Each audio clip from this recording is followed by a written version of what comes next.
Des traces de fer sont visibles sur le contour de ce bassin. C'est normal.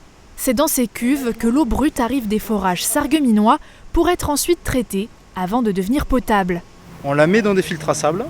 Donc on va filtrer cette eau pour enlever toutes les matières en suspension et du fer qui est présent naturellement dans l'eau.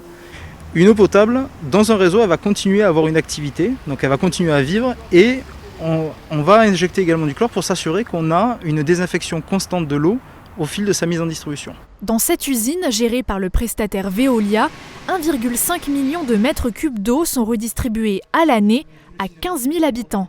Mais pour être sûr de la qualité de l'eau, des analyses sont obligatoires.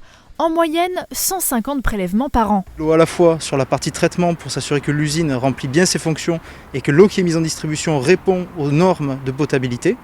Et après, des analyses sont réalisées tout au long du réseau de distribution pour s'assurer qu'à chaque point du réseau, l'eau qui est mise en distribution pour les consommateurs répond également aux mêmes normes de potabilité. D'ailleurs, depuis 2017, l'Aglo a demandé l'implantation de sondes dans les canalisations pour vérifier la qualité de l'eau en temps réel.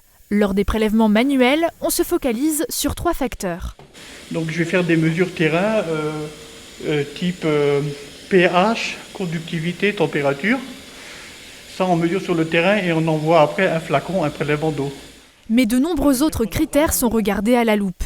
Cet autocontrôle est complété par l'Agence régionale de santé qui s'assure du bon fonctionnement des installations et de la qualité de l'eau pour la santé publique. Comme ici, au château d'eau d'Anchambert, où un technicien vérifie les mêmes paramètres que Veolia pour ensuite recouper les données.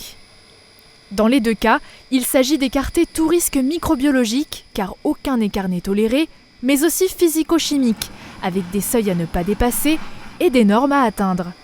Typiquement, le fer, qui est l'un des paramètres les plus importants traités sur l'usine de production d'eau potable de la ville de Sarreguemines, c'est principalement une référence de qualité. En revanche, si vous laissez trop de fer dans le réseau de distribution ou chez les abonnés, vous allez vous retrouver avec des problèmes d'eau colorée, avec une eau de mauvais goût. On a tout intérêt à garantir une eau sans problématique de goût, sans problématique d'odeur, pour être sûr que le consommateur va apprécier de consommer cette eau du robinet.